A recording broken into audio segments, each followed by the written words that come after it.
So guys, welcome back once again in my class, and today is the third class related to arithmetic progression, and I hope today we'll finish it out. So guys, this was the question which I had given to you in the last class. A person is to count, एक आदमी है दोस्तों जिसे count करना है 4500 number of currency notes. There are 4500 numbers of notes are there that he has to count. He might be a cashier. Let an denotes the number of notes he counts in the nth minute. Nth minute में वो an number of note he can count. Okay, that is good. So one thing is quite clear over here कि ये 4500 number of notes है. 4500 notes का value नहीं है, number of notes है. Okay. If A1, A2, A3 up to A10 is equal to 150. शुरू में वो आदमी energetic है. First minute में A1 माने what? He counts in the first minute number of notes. A2 माने what? Whatever number of notes he count in the second minute. A3 माने whatever number of notes he count in third minute. Up to 10th minute he is counting, in every minute he is counting 150 number of notes. शुरू में आया होगा, बहुत energetic होगा, खट खट खट खट पूरा 150 notes उसने गिन दिया. Okay, then what happens? And A10, A11, A12 so and so are in AP with common difference -2. अब देखो दोस्तों, वो 10वें मिनट के बाद he is getting tired और एवरी मिनट में अब क्या कर रहा है, वो 2 नोट कम गिन रहा है क्योंकि थक गया भाई, थक गया बंदा. सो बंदा थक गया तो आप ही सोचें A 10th मिनट में अगर 150 नोट्स गिन रहा था तो A 11th में कितना गिना होगा सर? 148. A 12th में सर 146. ऐसे करके वो डाउन होता जा रहा है. Then find the total time taken by him to count all the notes. और ये क्वेश्चन है दोस्तों जेई नहीं, सॉरी AI ट्रिपल ई का क्वेश्चन है. AI ट्रिपल ई कब का क्वेश्चन है भैया ये? सर ये AI ट्रिपल ई 2010 का क्वेश्चन है. ओके, 2010 का क्वेश्चन. तो बहुत ही आसान सा क्वेश्चन है. पहली बात क्या है सर, ये 10 मिनट तक तो पूरा क्या कर रहा है, 150 नोट्स गिन रहा है. तो शुरू में आपको समझ लेना चाहिए कि सर अगर ऐसा है तो इसका मतलब कि मैं इसे काम करता हूं. देखिए आगे चल के क्या है, ये 10th मिनट से ये एक एपी फॉर्म कर रहा है. ऑफ कोर्स ये भी एक एपी है, A1, A2, A3, A4 ये भी एक एपी है विद कॉमन डिफरेंस 0. लेकिन मैं क्या कर रहा हूं दोस्तों, इसे मैं 9 मिनट तक लेता हूं और A10th को इसमें इंक्लूड करता हूं. 2 एपी बन रहे हैं, एक ये एपी बनाएगा और एक ये एपी बनाएगा. तो मैं 10th को दूसरे वाले एपी में ले रहा हूं. फर्स्ट में कितना ले रहा हूं सर? फर्स्ट में मैं ले रहा हूं कि बेटा A1, A2, A3 up to A9, इसे मैं एक एपी पकड़ रहा हूं. और A10, A11, A12 up to so and so कितने भी नंबर तक AN पकड़ लेते हैं इसे. ये दूसरा एपी बन रहा है, ये दूसरा एपी बन रहा है. तो ये जो फर्स्ट वाला है दोस्तों इसका, ये इसमें कितना नंबर ऑफ नोट्स हमारा गिनता है. सबसे पहले ये तो बहुत ही आसान है सर, ये तो बहुत ही आसान है क्योंकि एवरी मिनट्स में ही इज काउंटिंग. अगर मैं ये लिखना चाहता हूं, if I want to write A1 plus A2 plus A3 up to A9, तो मैं बोल सकता हूं कि सर एवरी मिनट में ही is counting 150 number of notes. So it will be 150 plus 150 plus 150 up to 9 times. तो टोटल कितना हो जाएगा सर? ये हो जाएगा 150 into 9, that is 1350 number of notes. At the end of 9th minute, he will totally count 1350 number of notes. तो बचा कितना होगा? तो सर बचा होगा हमारे पास कितना, टोटल नंबर ऑफ नोट्स था 4500. तो रिमेनिंग नोट्स कितना बचा होगा सर? हमारे पास रिमेनिंग नंबर ऑफ नोट्स बचा होगा sir, remaining number of notes बचा होगा 4500 माइनस 1350. तो कितना हो रहा है? तो ये हो रहा है जी हमारे पास कितना सर, इधर 650 इसमें ऐड किया तो ये हो जाएगा 2000 और इधर है 2500. सो टोटल बच रहा है सर 2500 प्लस 650, इतना बच रहा है सर हमारे पास. तो टोटल कितना हो गया जी? ये हो गया 0, 5 एंड 3150 नोट्स बच रहे हैं सर. अभी गिनने के लिए कितने बचे हुए हैं सर? 3150 नंबर ऑफ नोट्स हमारे पास गिनने के लिए बचे हुए. तो इसको गिनने के लिए क्या करेंगे, तो हमारे पास ऑलरेडी दिया हुआ है सर, ये किससे गिना जाएगा, सेकंड वाले एपी से गिना जाएगा सर, ये जो सेकंड वाला एपी है इससे गिना जाएगा, सेकंड सॉरी ये नहीं है फर्स्ट सेकंड वाला एपी, हमारे पास ये है जी सेकंड वाला एपी, ये है, तो इससे गिना जाएगा सर, इससे गिना जाएगा। तो हमारा क्या होना चाहिए sir, A10 plus A11 plus A12 up to AN should be equal to what 3150। और हमने बताया है आपको कि कभी भी इसे ऐसा न ले, इसे हमेशा किसमें लिखते हैं हम, A एंड कॉमन डिफरेंस में लेते हैं। तो हमें पता है कि A1 से जब A2 पे वो गया होगा तो -2 यानी 2 नोट वो कम गिना होगा, यहां से यहां गया होगा तो फिर से 2 नोट कम गिना होगा, ऐसे करके वो 2 नोट कम गिन रहा है। और A10 कितना है सर, A10 तो हमारे पास पता है ऑलरेडी दिया हुआ है, A10 तक तो 150 था, तो A10 इज इक्वल टू 150। तो एक काम कर सकते हैं क्या, ये एक ऐसा एपी है जिसका फर्स्ट टर्म है 150 और कॉमन डिफरेंस है दोस्तों -2, कॉमन डिफरेंस है -2।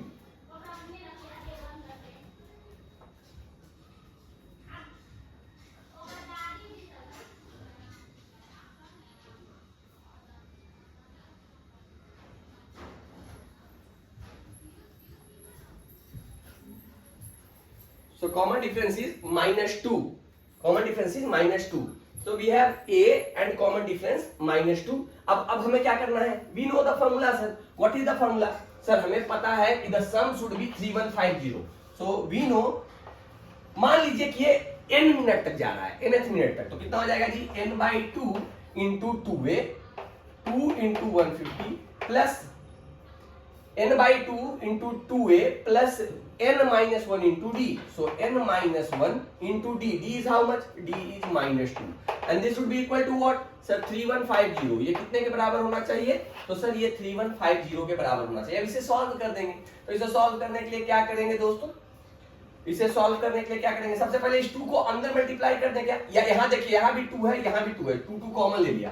तो 2 कॉमन लिया कितना हो जाएगा? This will B n and यहाँ पे हो जाएगा 150 because this 2 we have taken out, यहाँ बचेगा -1, so this will be -n and minus plus, so +1 is equal to 3150 is equal to 3150। तो जी हमारे पास क्या बच गया, हमारा इक्वेशन हो गया, n को अगर हमने मल्टीप्लाई किया दोस्तों इससे तो ये हो जाएगा 151, so 151 times n minus n square is equal to 3150। तो इन सबको इधर लेकर के गया मैं, इन सबको इधर लेकर के चला जा रहा हूं, तो -n² becomes n² minus 151 into n and plus 3150 is equal to 0। 3150 is equal to 0। तो अब तो ये एक सिंपल सा क्या आ गया दोस्तों, ये एक क्वाड्रेटिक इक्वेशन आ गया सर, ये एक क्वाड्रेटिक इक्वेशन आ गया। तो इस क्वाड्रेटिक इक्वेशन को सॉल्व कर सकते हैं, स्प्लिटिंग द मिडिल टर्म से कर सकते हैं क्या, स्प्लिटिंग द मिडिल टर्म से sir, splitting the middle term से तो कर सकते हैं सर, कोई दिक्कत की बात नहीं है, लेकिन ये बहुत ही परेशान कर देगा हमें, तो परेशान कर देगा, कोई दिक्कत की बात नहीं बेटा।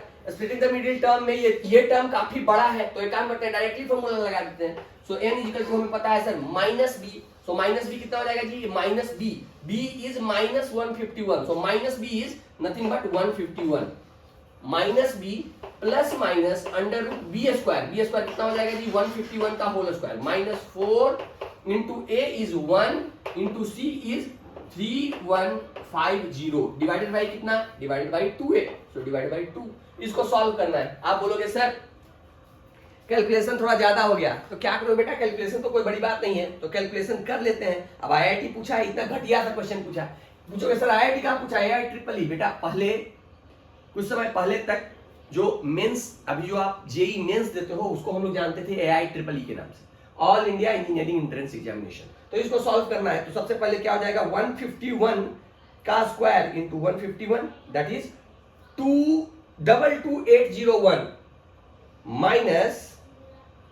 माइनस 4 इंटू 3150, सो आ गया 10,201। तब तो बहुत ही आसान हो गया, 10,201 दोस्तों, ये आ गया 151 प्लस माइनस √10,201 डिवाइडेड बाई 2, और 10,201 आप जानते हैं कि रूट अंडर 10 0 2 0 1 कितने के बराबर होता है सर? 101 के बराबर होता है सर। तो इसका वैल्यू कितना आ गया? 151 प्लस माइनस 101 डिवाइडेड बाई 2। तो n के कितने वैल्यू आ रहे हैं सर? n के 2 वैल्यू आ रहे हैं। मैं यहां लिखता हूं दोस्तों, हमारी जगह थोड़ा कम पड़ेगा। तो n के कितने वैल्यू आ रहे हैं सर? n के हमारे पास 2 वैल्यू आ रहे हैं। एक आ रहा है प्लस वाला, that is 151 plus 101 divided by 2। तो ये कितने के बराबर हो गया जी? तो ये बराबर हो गया सर, ये बराबर हो गया 252 divided by 2। Very good, 252 divided by 2। तो 252 डिवाइडेड बाई 2 कितना हो गया जी? 126। Very good. और एक n कितने के बराबर आ रहा है? जब हमने निगेटिव लिया तो कितना हो जाएगा जी? 151 minus 101 divided by 2, that is 50 by 2, that is 25। अच्छा, यानी अब ये 10th मिनट से अगर गिनना शुरू करेगा दोस्तों, 10th मिनट से, तो ये जो बाकी बचे हुए नोट्स हैं, बाकी जो बचे हुए नोट्स हैं, बाकी बचे हुए कितने नोट्स थे सर? बाकी बचे हुए 3150 नोट्स थे। उनको वो 25 मिनट, एक तो आंसर हमारा कह रहा है 25 मिनट्स में गिन देगा, और एक बोल रहा है 126 मिनट्स में गिन देगा। आप ही सोचो, अगर वो एक बार 25 मिनट में गिन दिया तो क्या वो 126 मिनट तक जाएगा क्या? भाई इतना बेल्ला थोड़ा ना होता है कोई कि दोनों मतलब 25 मिनट में गिन लिया, 20 फिर से बैठ गया और 126 मिनट तक फिर से गिन रहा है। नहीं सर, तो वो यहीं तक गिन करके रह जाएगा। ये वाला आंसर नहीं होगा बेटा, ये वाला आंसर वी विल रिजेक्ट, क्योंकि 126 मिनट तक जाने की आवश्यकता नहीं है, 25 मिनट्स में ही गिन देगा। तो 25 मिनट्स में अगर हमारा गिन दिया, और पहले से कितना लिया था सर? पहले से 9 मिनट तो हम ऑलरेडी काउंट कर चुके थे। यहां देखिए, ये फर्स्ट वाले से, इसमें तो हम ऑलरेडी 9 मिनट काउंट कर चुके थे, और वो 25 मिनट्स और ले रहा है। तो टोटल कितना हो गया बेटा? तो टोटल टाइम टेकन कितना हो जाएगा सर? टोटल टाइम टेकन हो जाएगा 9 प्लस 25, दैट इज 34 मिनट। और यही आंसर है, 34 minute is the answer. 34 minute is the answer. 34 minute is the answer. तो आई थिंक आपको समझ में आया होगा। ये सब क्वेश्चंस बहुत ही इजी हैं दोस्तों, बहुत ही ज्यादा इजी हैं। आपको करना क्या है? सिर्फ अपने ऊपर भरोसा रखना है, और जो हमने बताया है बेसिक, उस बेसिक के हिसाब से सॉल्व करें। बेसिक में आपको क्या है? पूरे एपी में, एपी का कोई भी क्वेश्चन आ जाए, आपके पास सिर्फ और सिर्फ 2 चीज निकालना होता है, that is first term and common difference. अगर ये 2 चीज दिया हुआ है तो एपी में एक भी ऐसा क्वेश्चन नहीं होगा जो आप सॉल्व नहीं कर सकते। सारे क्वेश्चंस आप सॉल्व कर सकते हैं। अब एपी में कुछ बचे हुए ये है क्या कहते हैं, इनका थ्योरीज है, वो थ्योरी हम देख लेते हैं। पहला थ्योरी कहता है कि अगर आपके पास कोई एक एपी है, जैसे हमने अगर ये कर दिया A1 A2 A3 up to AN is R, अच्छा इज एन एपी। अगर मैंने ऐसा लिख दिया कि ये एक सीरीज है दोस्तों, और वो क्या है? एपी में है। अगर मैंने ऐसा लिख दिया, तो इस सीरीज में if you are adding a constant to each and every term, mind my words, मैं क्या बोल रहा हूं, अगर आपने हर एक टर्म में कोई कांस्टेंट ऐड किया, या हर एक टर्म में कोई कांस्टेंट सब्सट्रैक्ट किया, या हर एक टर्म में कोई कांस्टेंट मल्टीप्लाई किया, या हर एक टर्म में कोई कांस्टेंट डिवाइड किया, तो पर भी आपको क्या मिलेगा दोस्तों? वो एक एपी ही मिलेगा। तो व्हाट आई वांट टू से कि अगर आप if you add, subtract, multiply और divide any constant in each term of the given AP, resultant series will also be an AP only। वो भी एक AP ही होगा दोस्तों, वो भी एक AP ही होगा। और एक चीज बस इसमें सिर्फ ये ध्यान रखना है कि जब आप डिवाइड करेंगे किसी कांस्टेंट से, तो वो कांस्टेंट कभी भी 0 नहीं होना चाहिए। ये तो सिंपल सी बात है। ऐसा मत कर दीजिए कि सारे में सर 0 से डिवाइड कर देते हैं, 0 से डिवाइड नहीं करना है। तो उस कंडीशन में क्या है? बाकी कुछ भी आप ऐड या सब्सट्रैक्ट करते जाएं। जैसे अगर इसमें मैंने ऐड कर दिया दोस्तों A1 प्लस X, इसमें कर दिया a2 प्लस एक्स, इसमें कर दिया a3 प्लस एक्स, और ये चलता चला गया कहाँ an प्लस एक्स। आपको दिख रहा है ना, ये भी एक एपी है सर, क्यों? बिकॉज इन दोनों का डिफरेंस कितना है, अगेन a2 माइनस a1, इन दोनों का a3 माइनस a2, और हमने ऑलरेडी यहाँ पे इसको एपी में बोला है, so a2 minus a1 will be equal to a3 minus a2, बस। तो ये भी एक एपी में ही रिजल्ट करता है। So this you should remember, इसे बहुत ही मजे में आप इसे याद कर सकते हैं, और याद करना चाहिए, ये बहुत ही एकदम ध्यान रखने वाली बात है। सेकंड थिंग क्या बोलता है, इसी का सेकंड प्रॉपर्टी क्या बोलता है, एपी का जो ये फर्स्ट प्रॉपर्टी था, ये फर्स्ट प्रॉपर्टी था दोस्तों। सेकंड प्रॉपर्टी क्या बोलता है कि अगर इफ यू वांट टू, कहीं पे क्या होता है, किसी जगह पे ऐसा क्वेश्चन में दे करके रखा, क्वेश्चन में बोलेगा कि भाई you will there are 3 terms in an AP. तो जब भी ऐसा सिचुएशन हो, मिनिमम अगर आपके पास ऐसा बोल के रखे क्वेश्चन में there are 3 terms in AP, और जिसे आपको एज्यूम करना पड़े, if you have to assume 3 terms in AP, तो आप हमेशा इसे क्या एज्यूम करें, एज्यूम करें दोस्तों a minus D, a and a plus D. Sir इसको ऐसा एज्यूम करने से क्या है, अगर आपको करना पड़े 3 टर्म्स एजम्पशन,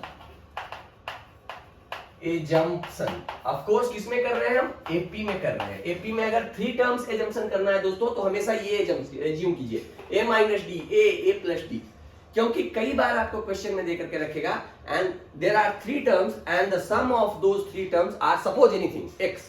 इसे जैसे ही ऐड करेंगे, हम जानते हैं कि एपी सॉल्व करने के लिए, एपी में कुछ भी कोई भी प्रॉब्लम सॉल्व करने के लिए हमें 2 चीजों की आवश्यकता होती है, a एंड d, यानी 2 वेरिएबल आपको चाहिए होता है। उन 2 वेरिएबल्स का अगर आपका निकल गया, वैल्यू निकल गया, मामला वही खत्म।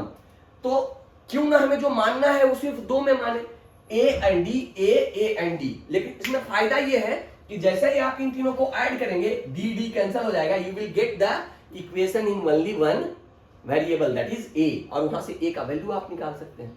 दैट इज व्हाई जब भी आपको 3 टर्म्स एज्यूम करना होता है, हमेशा ऐसे करके शुरू करते हैं, a minus D, a plus D. अगर 5 टर्म एज्यूम करना है तो करना कुछ नहीं है, इसी में क्या कीजिए, एक पीछे चल जाइए और एक आगे चल जाइए। तो कितना हो जाएगा, a से शुरू कीजिए, a प्लस डी, एक आगे चल जाइए sir a plus D, next क्या आ जाएगा सर a प्लस 2d, इसमें पीछे जाइए a माइनस डी, इससे एक पीछे और a माइनस 2d।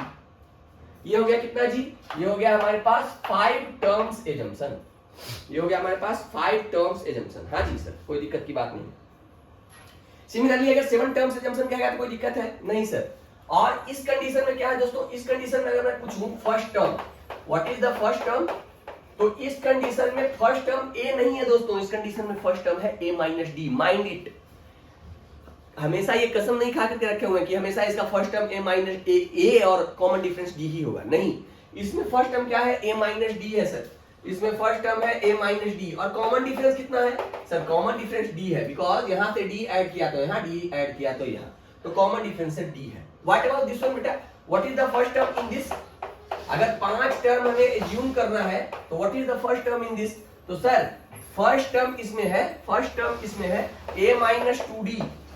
जब 5 टर्म एज्यूम कर रहे हैं तो इसमें है a minus 2d। What is the common difference sir, common difference is d only, common difference is d only, very good, common difference is d only. आप देखेंगे फिर से, अगर आपको बोले कि 4 टर्म एज्यूम करना है, हमेशा ऑड तो यही तो नहीं देगा, इवन भी तो दे सकता है, इवन भी तो दे सकता है। अगर आपको बोले 4 टर्म एज्यूम करना है, तो 4 टर्म एज्यूम जब भी अगर करना होगा तो दोस्तों तो ऐसा करते हैं, a माइनस 2d, नहीं सॉरी, 4 टर्म एज्यूम करना है तो कैसे करेंगे, a माइनस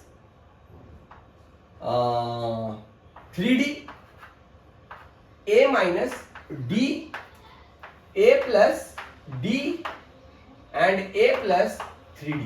कब दोस्तों, जब हमें 4 टर्म्स एज्यूम करने हैं, 4 terms assumption,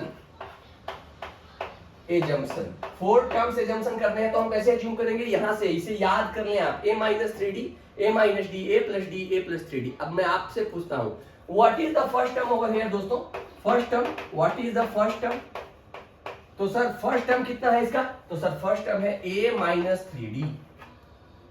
what is the common difference, अब देखो दोस्तों यहाँ पे कॉमन डिफरेंस कितना है, common difference is nothing but difference between any 2 consecutive numbers. तो इन दोनों के बीच का कॉमन डिफरेंस कितना है, इसमें कितना ऐड करें कि यहां पहुंचे, देखो बेटा इसमें 2d ऐड करोगे तब यहां पहुंचोगे, इसमें 2d ऐड करोगे तब यहां पहुंचोगे, इनमें 2d ऐड करोगे तब यहां पहुंचोगे। तो यहां कॉमन डिफरेंस d नहीं है, यहां कॉमन डिफरेंस कितना है जी 2d है सर। तो ये बहुत ध्यान देने वाली बात है, बहुत ही ज्यादा ध्यान देने वाली बात है। और अगर हमें बोले 6 टर्म करने के तो क्या करें, इस यही 4 टर्म में एक टर्म आगे और एक टर्म पीछे ऐड कर देंगे। तो कितना हो जाएगा जी, ये हो जाएगा sir a minus 5d, a minus 3d, a minus d, a plus d, a plus 2d, sorry a plus 3d, a plus 3d and a plus 5d। और ये कितना है 6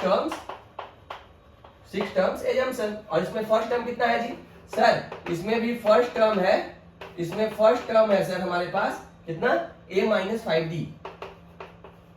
और कॉमन डिफरेंस कितना है सर, कॉमन डिफरेंस है हमारे पास कितना 2d, इसमें भी common difference 2d। Very good. तो इस तरीके से आप एजम्पशन बहुत प्यार से कर सकते हो। अगर आपने सीखा यहाँ पे क्या, जब भी हमारे पास ऑड नंबर ऑफ टर्म्स आता है तो ऑड नंबर ऑफ टर्म्स में a आता है और उसका कॉमन डिफरेंस d होता है, तो a plus D a minus D. जब भी हमारे पास इवन नंबर ऑफ टर्म्स आते हैं तो क्या आता है a प्लस डी आता है, तो इधर a माइनस डी आता है। दोनों बैलेंस टाइप में दिखता है ना कि बैलेंस हो रहा है। देखो ना इसमें भी दिखेगा कि तुम्हें बैलेंस हो रहा है, ऑब्वियस सी बात है सर, वैसा ही दिखेगा, बैलेंसिंग टाइप दिखता है सर। इधर a माइनस 3d था तो इधर a प्लस 3d है, a माइनस डी तो a प्लस डी। और इसमें a तो बीच में बैलेंसिंग की तरह लगता है जैसे पिवोट पे रखा हुआ है, ये पिवोटल है, यहाँ पे ऐसे पिवोट है, वो फिजिक्स में आप पढ़ते हो ना पिवोट वाला क्वेश्चन, तो ऐसा है। इधर देखो इधर a प्लस डी तो इधर a माइनस डी, इधर a माइनस 2d तो इधर a प्लस 2d है ना। तो बहुत ही आसान सी बातें हैं, बहुत ही आसान सी बातें।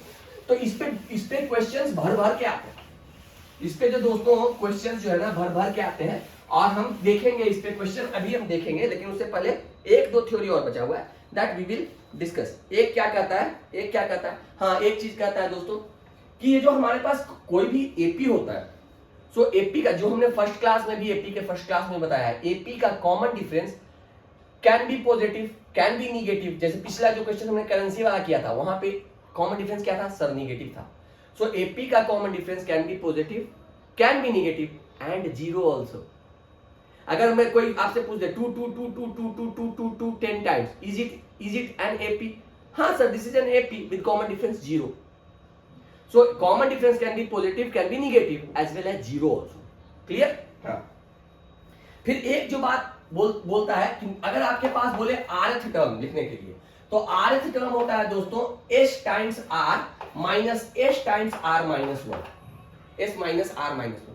तो ये बहुत ही आसान सी बातें हैं, जैसे मैं आपको समझा रहा हूं। सर ये समझ में नहीं आया, बहुत ही आसान सी बात है। देखिए इसको देखिए, अगर आपके पास 10 नंबर ऑफ टर्म्स हैं दोस्तों, a1 a2 a3 up to a9 a10, 10 number of terms है। मैं जानना चाहता हूं द वैल्यू ऑफ, अगर मैंने r का वैल्यू 10 रख दिया तो इसके हिसाब से कितना हो जाएगा t10, यानी 10th term will be equal to sum of 10 terms minus sum of 9 terms. आपको दिखेगा। अब देखिए अगर मैं लिखूं दोस्तों इसको a10 को, अगर मैं लिखना चाहता हूं a10 को, so can I right a10 को t10 is equal to a10 और s10 कितना हो जाएगा, s10 is a1 plus a2, s10 माने sum of all the 10 terms, तो a1 plus a2 plus a3 up to a10 minus sum of first 9 terms, sum of first 9 terms, तो a1 plus a2 plus a3, a1 plus a2 plus a3 up to a9। आपको दिख रहा होगा दोस्तों sir ये 9 तक है, ये 10 तक है, तो ये जो 9 वाला है ना सर, 9 वाला यहां तक ये और ये कैंसिल हो जाएगा, बच जाएगा कितना a10। तो यही बात ये बोल रहा है, ये बहुत ही छोटी सी बात है कि tr इज इक्वल टू, आप सम ऑफ पहले r टर्म्स निकाल दीजिए minus sum of r minus 1 terms निकाल दीजिए। बहुत ही छोटी सी बात, बहुत ही अच्छी बात है। और एक चीज जो और इसमें बहुत ही ध्यान देने वाली बात है, जो हर जगह आपको दिखेगा, हर जगह दिखेगा, यहां नहीं, इधर जो अभी कई जगह में सारे चैप्टर्स में ये दिखता है। अगर कहीं पे आपको बोल दे कि ए बी सी 3 नंबर्स है and A B C are in AP, तो इसका एक चीज मतलब साफ है कि एपी है तो इसका जो डिफरेंस होगा between any 2 numbers will be common, माने the difference between any 2 consecutive number will be same, common माने same, so what will happen, this will be b minus a b minus a will be equal to c minus b। हाँ sir, b minus a will be equal to c minus b। बहुत ही अच्छी बात है। आप b को एक side में लेके चले जाएंगे, so what will happen, b plus b that is 2b is equal to a plus c। ये बहुत ही ज्यादा इंपॉर्टेंट है। अगर a b c a p में है तो twice the middle term will be equal to sum of the two end numbers. इसका दुगना will be equal to a plus c। तो ये बहुत ही ध्यान देने वाली बात है दोस्तों। तो ये जानना बहुत जरूरी नहीं है और बहुत खतरनाक बात नहीं है, ये जानना बहुत खतरनाक कि अगर कहीं पे आपको ऐसा लिख दे 2b is equal to a plus c, तो आपको खट से बोल देना है कि तो सर a b c ये दोनों लास्ट में आएंगे, ये बीच में आएगा, a b c will be in a। तो ये आप अब आपके दिमाग में छप जाना चाहिए। बहुत अच्छा। अब देखिए हम इस पे एक दो क्वेश्चन, दो तीन क्वेश्चन और करेंगे तो आपको दिखेगा कि हाँ सर बहुत ही अच्छा हो गया। देखिए जैसे एक क्वेश्चन मैं कर रहा हूं दोस्तों, एक क्वेश्चन मैं कर रहा हूं, एक क्वेश्चन कह रहा है कि the sum of first three numbers of an AP, क्या लिख रहा है, the sum of first three numbers of an AP, the sum of first three numbers of an AP is 27, very good, is 27, and the sum of their squares, and the sum of their squares, and the sum of their squares is 293, is 293, very good, is 293. Then find the sum of n terms. Then find the sum of n terms of this AP। तो हमें कुछ भी बोले, AP का question है तो एक बात तो पहले आ जाता है कि सर AP के क्वेश्चन में अगर आपने A फर्स्ट टर्म और कॉमन डिफरेंस निकाल दिया, मामला वहीं खत्म है। लेकिन यहाँ क्या दिक्कत है, एक चीज और, यहाँ पे कह रहा है कि the sum of first three terms in an AP is 27, लेकिन वो फर्स्ट थ्री टर्म्स के बारे में बोला है क्या, कुछ भी नहीं बोला है सर। ना तो फर्स्ट टर्म दिया हुआ है, ना कॉमन डिफरेंस दिया हुआ है, कुछ भी नहीं दिया हुआ है। तो मान लेंगे कि वो फर्स्ट थ्री टर्म्स कौन कौन से हैं sir, let the first three terms is equal to कौन कौन से है, a minus D, a and a plus d, और साथ ही साथ क्या दिया हुआ दोस्तों, and the sum of their the sum of first three numbers is 27। तो आपके दिमाग में ये भी घंटी की तरह बजना चाहिए कि भैया सम बोल रहा है तो ऑब्वियस सी बात है ऐसा रखेंगे तभी जाकर के डी कटेगा। सर ने बताया कि सम जब भी बोले तीन टर्म्स का तो ऐसा रखने पे क्या हो जाता है, इसको सम कीजिए तो डी वाला टर्म खत्म। तो दिया हुआ है क्वेश्चन में, दिया हुआ है कि sum of the first three terms, यानी what, a minus d plus a plus d is equal to, देके रखा हुआ भाई 27। so of course d and d cancelled, so we have got 3a is equal to 27, 3a is equal to 27। so यहाँ से a का value कितना निकल गया सर, a का वैल्यू 9 निकल गया। अल्टीमेटली हमें a और d ही निकालना है, we want to find a and d only। a निकल गया, d खाली निकल जाए तो n टर्म क्या, करोड़ टर्म से बोलेगा उसको भी निकाल देंगे भाई, कोई बड़ी बात नहीं। अब एक हमें a यहां से निकल गया, अब दूसरा एक और कंडीशन देके रखा हुआ है, and the sum of their squares is 293। तो सम ऑफ देयर स्क्वायर्स कर देंगे तो कितना हो जाएगा जी, हो जाएगा सर हमारे पास a माइनस डी का होल स्क्वायर, बहुत अच्छा, plus a square plus a plus d का whole square is equal to how much sir, it is given 293। Very good. तो इसको सॉल्व कर लेंगे। हाँ sir, this will be a square plus d square minus 2ad plus a square, और इसको उसको open किया सर तो a square plus d square plus 2ad is equal to 293। Very good. So 2ad cancel होता हुआ दिख रहा है क्या, हाँ सर बड़े प्यार से दिख रहा है। तो कितना हो जाएगा सर, देखो अब क्या क्या बच गया हमारे पास, बच गया सर a स्क्वायर।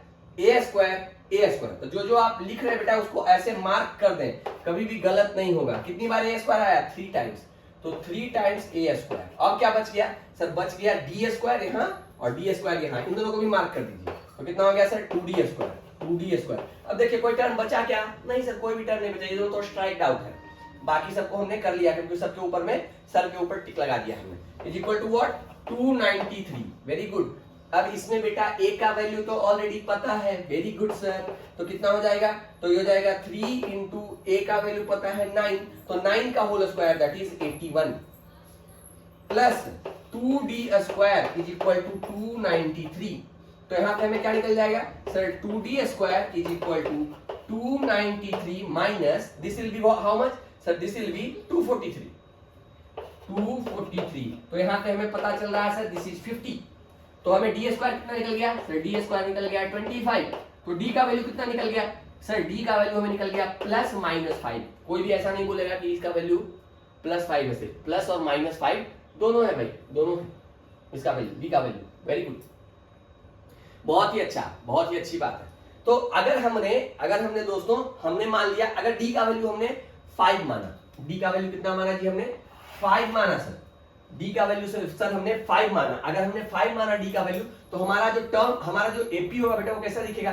तो सर हमारा जो एपी होगा वो दिखेगा, सबसे पहले वो शुरू होगा कहां से सर? अच्छा एक चीज यहाँ पे ध्यान देने वाली बात है दोस्तों, कि यहाँ पे एपी कहां से शुरू होगा? यहाँ पे एपी कहां से शुरू होगा? क्या ए से एपी शुरू कर दें? नहीं, यहां पे एपी ए से शुरू नहीं करना है। यहां पे एपी कहां शुरू करना है सर? यहां पे हमें एपी शुरू करना है कहां से? a माइनस डी से। फर्स्ट 3 टर्म्स कितने था? सम कितना था? 27। तो दोस्तों कई बार बच्चे गलती क्या कर देंगे, अगर हमने इसे शुरू किया तो a का वैल्यू कितना लिखेंगे? अगर बच्चे लिख दे यहां से, देखना अगर मैंने लिख दिया इसको 9, देन व्हाट? 9 और d का वैल्यू कितना है जी? d का वैल्यू अगर मैंने 5 ले लिया तो 9 प्लस 5 कितना हो जाएगा जी? 14 प्लस 5 19। दोस्तों अगर इन तीनों को मैंने ऐड किया, देखो बेटा इन तीनों को ऐड करने पे 27 आ रहा है क्या सर? इन तीनों को ऐड किया तो हमारा जो वैल्यू आ जाएगा कितना आ जाएगा? ये हो जाएगा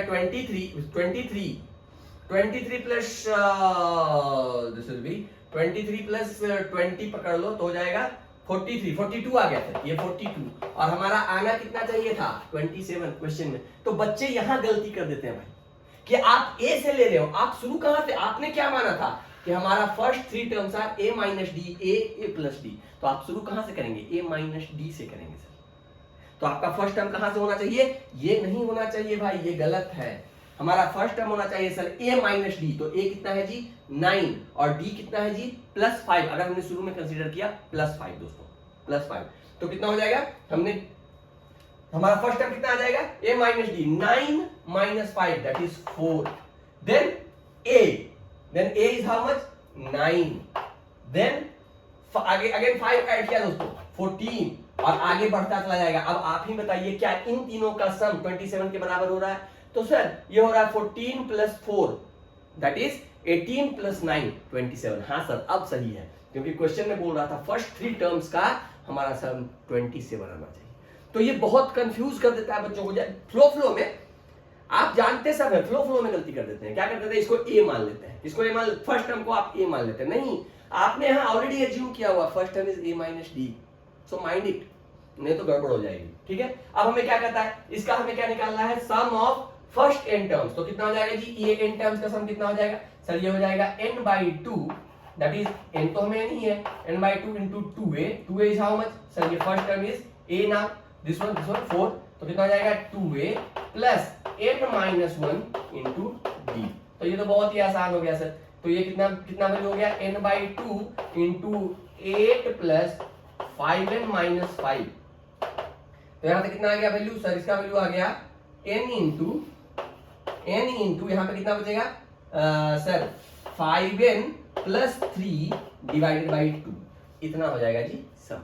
ये कब? जब आपने कॉमन डिफरेंस कितना लिया था? 5 लिया था। जब आपने कॉमन डिफरेंस कितना लिया था? 5 लिया था। अगर आपने कॉमन डिफरेंस -5 ले लिया तब क्या हो जाएगा? तो कॉमन डिफरेंस अगर -5 ले लिया दोस्तों, तो उस कंडीशन में क्या हो जाएगा? आपका जो एपी है वो कैसा दिखेगा? कॉमन डिफरेंस अगर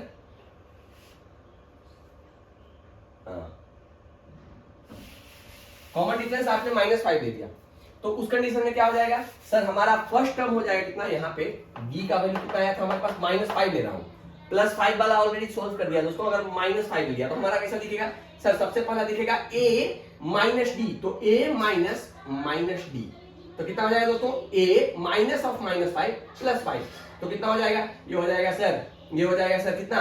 9 + 5 दैट इज 14, ये हो जाएगा सर 14। उसके बाद a कितना है जी?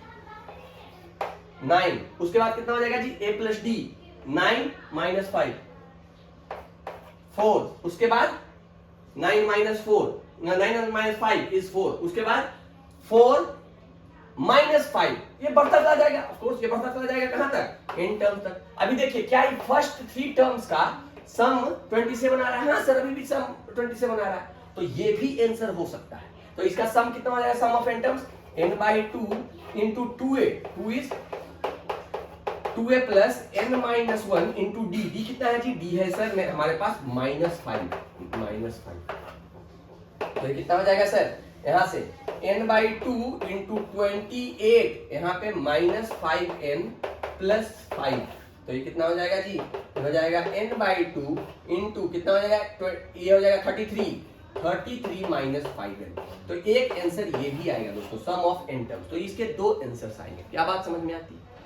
हाँ सर ये बहुत ही आसान सी बातें हैं। तो इसके 2 आंसर्स आएंगे। आई होप कि आपको ये पूरी तरीके से समझ में आया होगा। अब 1-2 क्वेश्चंस और देख लेते हैं, इस पे 1-2 क्वेश्चंस और देख लेते हैं जो कि अलग टाइप के क्वेश्चंस हैं, अलग टाइप के क्वेश्चंस हैं।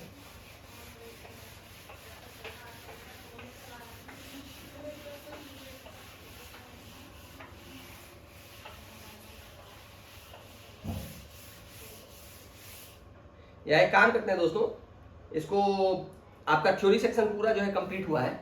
एक काम करते हैं, एक अलग से सेशन रखेंगे जिसमें 4, 5, 6 क्वेश्चन रखेंगे, ज्यादा नहीं रखेंगे एपी से रिलेटेड। तो एक और सेशंस में हम इसको खत्म करेंगे, एपी को एक और सेशंस में इसको खत्म करेंगे। तब तक के लिए मिलते हैं फिर से नेक्स्ट क्लास में जल्दी ही। बाय बाय, जय हिंद, जय कर्नाटक।